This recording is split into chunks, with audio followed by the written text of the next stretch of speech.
você não pode agir. Existe um momento da dificuldade que você tem que parar e refletir, não tomar nenhuma decisão. Na verdade, os conselhos aí dizem que nunca é bom você tomar uma decisão no meio do frio, ou seja, no meio da... Você está bravo, você está nervoso, você está no meio da dificuldade. Se você puder parar para refletir, você vai tomar uma decisão mais consciente. Aonde está isso? Vamos ler o versículo 2. E viu estar 2 barcos junto à praia do lago, e os pescadores, havendo descido deles, estavam fazendo o quê? Lavando as redes.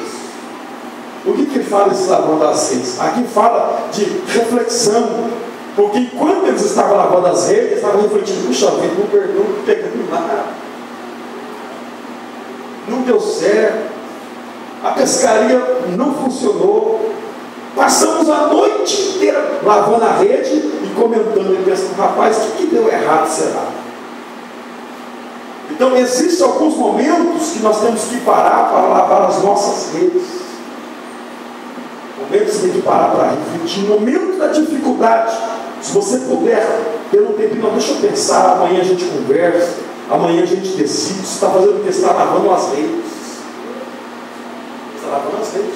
Não, meu filho, amanhã eu converso com você. Não, fulano, amanhã a gente conversa. Não, amanhã nós acabamos de acertar. Você está lavando as redes. O que é isso? Está pegando um tempo para refletir. De repente aquela pessoa está muito nervosa e ela vai falar coisa para você que vai piorar a situação. Então vou lavar as redes. Dá uma pausa. Eu não entendo muito o negócio de música, mas na música, o que é música aqui? Na música tem a tal da pausa. Parece que ela não é muito importante, mas se não tiver, as irmãs que vêm, tem uma pausinha para entrar, não tem nada. Agora vocês entram, parece. A Raquel está lá, a Raquel tem música, tem a pausinha lá. Não tem? Tem, irmão. Lá no. Como chama o negócio lá? Como chama lá? Na partitura. A partitura tem a pausa do instrumento parar, a hora que vai reger, dar uma paradinha para entrar da hora. É a pausa. Parece que é insignificante, mas é importante. Então, na nossa vida, principalmente no meio das dificuldades, existe um momento que dá uma pausa. Uma pausa, parar um pouquinho, deixa para conversar depois. Os discípulos aqui estavam lavando as redes, estavam dando um tempo. Aí o verso de número 3 diz assim, ó: entrando um dos barcos, a gente consegue vencer as nossas dificuldades quando a gente dá valor em coisas pequenas, sabe? Em coisas que aparentemente parecem insignificantes. Por que eu digo insignificante? Porque os barcos, os discípulos já tinham abandonado os barcos. Eles desceram do barco, estavam no solo, lavando as redes. O barco deles, naquele barco foi o barco que eles se frustraram, naquele barco foi o barco que a pescaria não deu certo. Então eles desceram do barco, entende? Mas esse mesmo barco que os discípulos deixou para lá, o que Jesus fez no barco? Fez um púlpito. Jesus pegou o barquinho da frustração dos discípulos e subiu em cima dele e começou a pregar. Jesus começou a ensinar em cima do barco. O mesmo lugar que os discípulos se frustraram, Jesus fez do barco um lugar de bênção. Então, a gente consegue vencer algumas dificuldades da nossa vida dando valor em coisas pequenas. Às vezes a gente pensa que vai resolver só com atitudes muito grandes, só com investimento muito alto. Às vezes são com coisas pequenas que você vai resolver. Às vezes uma atitude desse tamanho sua vai resolver um problema desse tamanho. Às vezes a gente olha o tamanho do problema, a gente acha que vai ter que arrumar, né? Porque se a gente for, irmão, você pegar uma bazuca para matar uma barata, vai resolver? A barata ali, você pega, rapaz, você acaba com a parede. Lembra você pegar um neto se for de barata? Nem é melhor pegar um chinelinho e matar a barata. Então não se mata a barata com um revólver. Não se mata a barata com uma tábua desse tamanho. Um veneninho, uma chineladinha. baratinha desse tamanho. Às vezes uma baratinha você suja toda a parede, bate, quebra a parede, prejuízo fica maior. Ela está baratinha.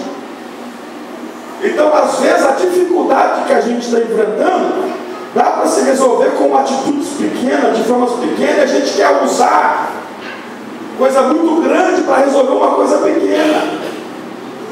Então, as dificuldades, existem algumas dificuldades na nossa vida que a gente resolve de forma pequena, dando valor a coisa insignificante, usando o barco.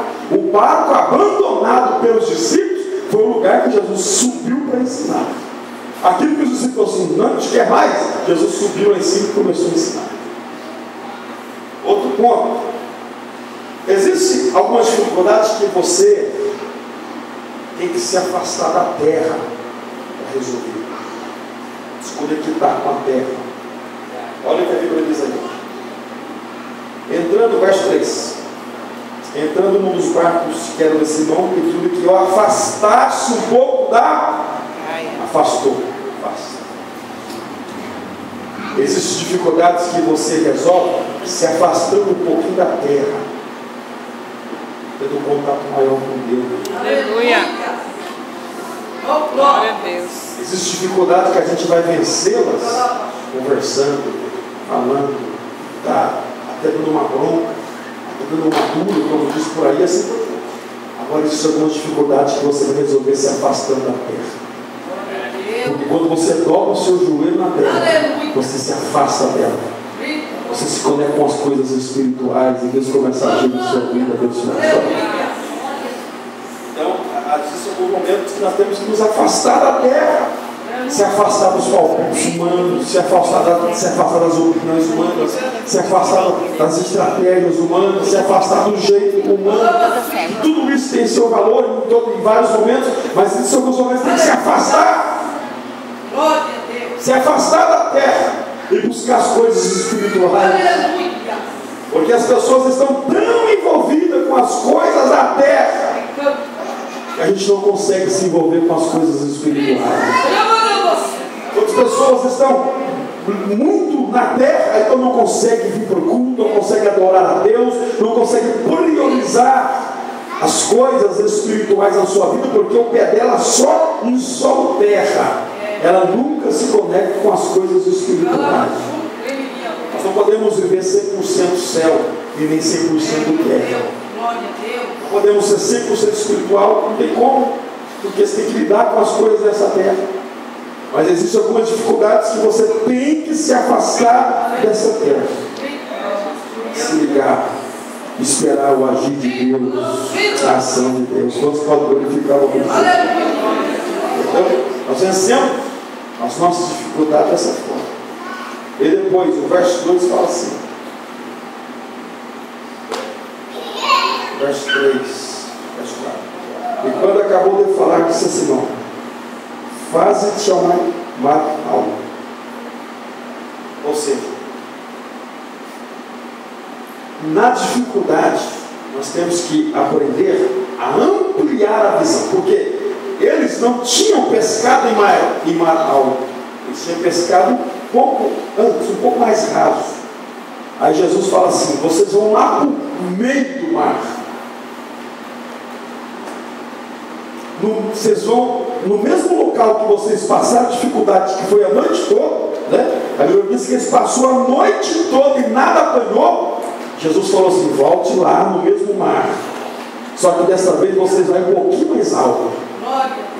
Dessa vez vocês vão um pouquinho mais a profundo. O que Jesus está dizendo para os discípulos: aumente, amplie mais essa visão aí. Porque os peixes que vocês vão pegar não está aqui na beirada, está lá no meio. Então, no meio da dificuldade, a nossa visão tem que ser ampliada. E você sabe que, irmão, existe propósito de Deus em tudo. Se os discípulos não passam por essa dificuldade aqui, eles não iam chegar no meio do mar. Eles não iam alcançar coisas grandes. Então a dificuldade veio para Jesus ampliar a visão deles. Então Jesus envia dificuldade para a minha vida, para a sua vida, até mesmo para a igreja começar a ampliar a sua visão. Porque às vezes Jesus não nos quer quer na beira do mar, Jesus nos quer no meio. Porque o que Jesus tem para nós é muito mais grande do que a gente imagina. Então vai lá para o meio do mar. E lá vocês lançam. Volte lá no mesmo lugar. Mesmo mar. Vai um pouquinho mais fundo. Amplie a sua visão.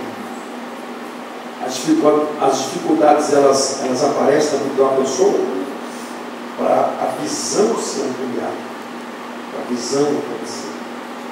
Aí depois o verso 6 fala assim, ou melhor, deixa eu dizer uma coisa aos irmãos. Toda dificuldade vinda de Deus, presta atenção, toda dificuldade que Deus se eu vou provar a Tereza, existe um objetivo didático, existe um objetivo de Jesus ensinar alguma coisa. Toda dificuldade que vem de Deus para nós, o objetivo da dificuldade, um exemplo, lá no livro do Êxodo, Deus falou assim: eu vou endurecer o coração. Não foi? O que Deus está dizendo assim? O que Deus está dizendo? Eu vou criar dificuldades. Eu vou dificultar. Porque Moisés poderia ter ido lá, dado certo a primeiro, mas Deus caprichosamente disse assim: eu vou dificultar. Sou eu que vou endurecer. Porque eu tenho um propósito de glorificar o meu nome e ensinar alguma coisa. E sabe por que Jesus enviou? Sabe por que Jesus fez questão de ir lá nessa pescaria? Sabe por que Jesus fez os discípulos voltar no meio do mar, lançar a rede, pegar um tanto de peixe? Sabe para quê? Não é porque Jesus queria dar peixe para eles. Não é porque Jesus queria dar mistura para os discípulos. Não era só porque Jesus queria alegrar o coração dos discípulos depois de uma noite de frustração. Não. Jesus tinha um propósito. Escute aqui. Nem dificuldades que Deus envia, e deu outra coisa, nem bênção que Deus te dá de graça nesse não. Dá por dar. Ele gostou tanto de você, não. Ele dá por um propósito. Por exemplo, o dom que Deus te dá, a capacidade que Deus te dá, que às vezes a gente pensa que é nosso. Você pensa que Deus te deu isso aí para te engrandecer, para você se destacar melhor do que os outros? Não. Existe um propósito. Existe um propósito porque Deus te capacitou com dons, com talentos. Existe um propósito. Existe um propósito. Por exemplo, os discípulos, por que Jesus fez isso? Porque Jesus, olha o que diz lá no verso 10.